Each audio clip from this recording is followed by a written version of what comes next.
आज हमने, क्योंकि हम पढ़ते आए हैं, हमारे बुजुर्गों से सुनते आए हैं कि जब श्री राम जी ने रावण के ऊपर जीत प्राप्त की थी, उसी दिन से उसे दशहरे के रूप में मनाया जाता है और पूरे देश में रावण के उस पुतले को बुराई का प्रतीक मानकर उसका दहन किया जाता है। आज हमने किसानों के लिए, और केवल किसान नहीं, देश की समस्त कौम के लिए सबसे बड़ी बुराई का प्रतीक बन चुके नरेंद्र मोदी, उत्तर प्रदेश के मुख्यमंत्री योगी आदित्यनाथ, जो सरेआम आए दिन किसी न किसी किसान के परिवार के ऊपर या किसी किसान प्रदर्शन कर रहे किसानों के ऊपर गोली चलवाने का काम करते हैं, गाड़ी चढ़वाने का काम करते हैं। और हरियाणा प्रदेश के मुख्यमंत्री मनोहर लाल खट्टर और दुष्यंत चौटाला जो सरेआम ये कहते हैं कि ये लोग अपने 1000-1500 लठों वाले तैयार करो और इन किसानों के ऊपर हमला करने का काम शुरू करो, चाहे उसके लिए तुम्हें जेल भी क्यों ना हो जाए। हमने उन 4 लोगों का आज दहन किया है जो अब इस देश में बुराई का सबसे बड़ा प्रतीक बने हुए हैं। मैं सबसे पहले मनोहर लाल खट्टर से आपके माध्यम से एक सवाल पूछना चाहता हूँ। वो कितनी बार जेल गया है मनोहर लाल खट्टर? आज वो नेता बना हुआ है ना, और प्रदेश का मुख्यमंत्री भी बना हुआ है। वो कितनी बार जेल गया है, पहले ये बताओ। ये तो वो लोग हैं जिन्होंने हरियाणा प्रदेश की, ना देश की आज़ादी में, ना हरियाणा प्रदेश के बनाने में, ना हरियाणा प्रदेश की किसी उन्नति में कोई योगदान नहीं दिया। बस नरेंद्र मोदी के रहमो करम के ऊपर आज इस सत्ता पे बैठा है। बहुत बड़ा संवैधानिक पद है, मुख्यमंत्री का पद किसी को ऐसे नहीं मिल जाता।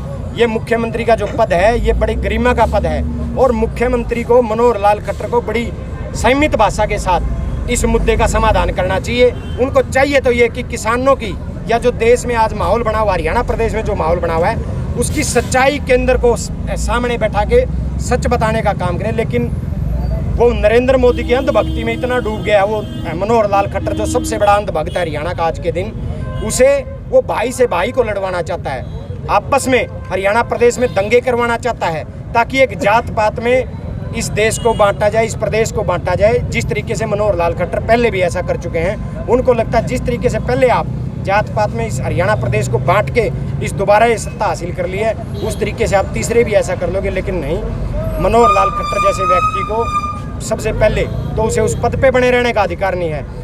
केंद्र सरकार को और जितने भी संवैधानिक पदों पे बैठे हैं उसके ऊपर प्रेशर बनाना चाहिए कि उसका आज ही तुरंत प्रभाव से उस कुर्सी से बेदखल किया जाए जिसके ऊपर बैठ के वो इस तरीके का गलत बयान दे रहा है। रही बात कांग्रेस की, मैं केवल कांग्रेस की नहीं कहूँगा, मैं ये बात कहूँगा पूरे देश में जो किसानों का समर्थन कर रहा है वही मेरी पार्टी है, जो किसानों के साथ है वही मेरा अपना नेता है, जो किसानों के साथ नहीं है, कृषि कानूनों के साथ है, वो हमारा सबसे बड़ा दुश्मन है। मैं जो आपने मेरे से सवाल पूछा दीपेंद्र जी के बारे में, दीपेंद्र जी हो, प्रियंका गांधी हो, संजय जी हो, बहुत सारे, जयंत चौधरी जी हो, इन सब को रात को गिरफ्तार कर लिया गया, अखिलेश जी को गिरफ्तार कर लिया गया है। केवल और केवल इन नेताओं का कसूर इतना था, ये लखीमपुर पहुंचकर उनके परिवार वालों से या उन किसानों से मिलना चाहते थे जिनके साथ ये अन्याय हुआ। लेकिन कहते हैं ना भाई, तानाशाही जब एक दिया बुझने से पहले बहुत फड़फड़ाता है, ये इस दिए के, बीजेपी के नाम के दिए के बुझने का टाइम आ गया है, इसलिए फड़फड़ा रहे हैं कि कानून अपने हाथ में लेने लग गए हैं। मांग क्या मानी गई लखीमपुर में किसानों की? कोई मांग नहीं मानी गई। सबसे बड़ी मांग किसानों की यही है, मंत्री के बेटे को गिरफ्तार करो, उसको फांसी की सजा दिलाओ, यही सबसे बड़ी बात है। तब उन किसानों का अंतिम संस्कार होगा।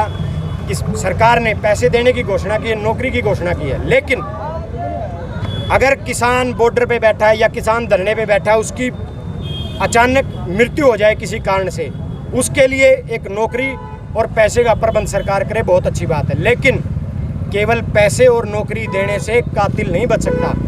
ये तो सरेआम प्रदर्शन कर रहे किसानों, क्योंकि 2 घंटे पहले उस मंत्री ने बयान दिया था कि मैं या तो किसानों सुधर जाओ, नहीं 2 मिनट में तुम्हें सुधार दूंगा। और 2 घंटे के बाद ही उस किसान के बेटे ने उन किसानों के ऊपर गाड़ी चढ़ाने का काम किया।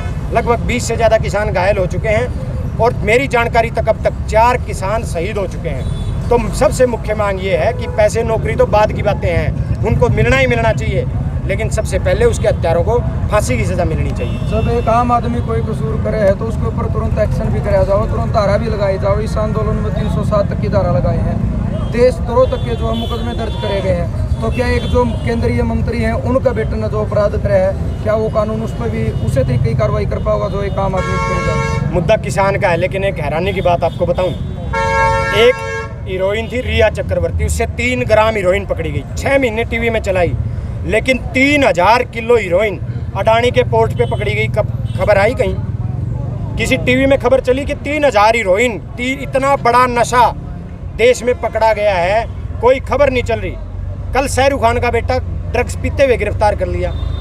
लखीमपुर की घटना का जिक्र नहीं है, किसानों का जिक्र नहीं है, शाहरुख खान के बेटे को उठाए फिर रहे हैं कि ये ड्रग्स पीता है। अरे ड्रग्स, जो तुम ड्रग्स 3000 किलो ड्रग्स जो एक बार में पूरे देश के युवाओं को पागल बना सकती है, उस ड्रग्स का तुम जिक्र नहीं कर रहे। एक व्यक्ति ड्रग्स पीता हुआ मिल गया, उसको गिरफ्तार किया जा रहा है, उसको गिरफ्तार भी करो, लेकिन जो 3000 किलो ड्रग्स आई उनको भी तो ढूंढो। लेकिन क्या ये जिस तरीके से पुलवामा अटैक में 40 शहीद हो गए थे और उन शहीदों का या जो पुलवामा अटैक हुआ उसकी आज तक कोई जानकारी नहीं मिल पाई, उसी तरीके से ये जो ड्रग्स मिली है इसके दोषियों को भी इस तरीके से छुपा दिया जाएगा जिसका कहीं कोई जिक्र नहीं आएगा।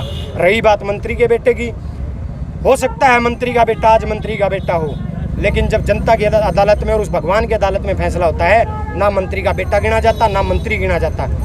जरूर जनता की अदालत में उस मंत्री के बेटे से न्याय जनता मांगने का काम करेगी। जनता की अदालत में और भगवान की अदालत में उस मंत्री के बेटे का फैसला होगा और बिल्कुल 100% वो फैसला सजाए मौत होगा जो उस मंत्री के बेटे के लिए तय की जानी चाहिए। बहुत बहुत धन्यवाद।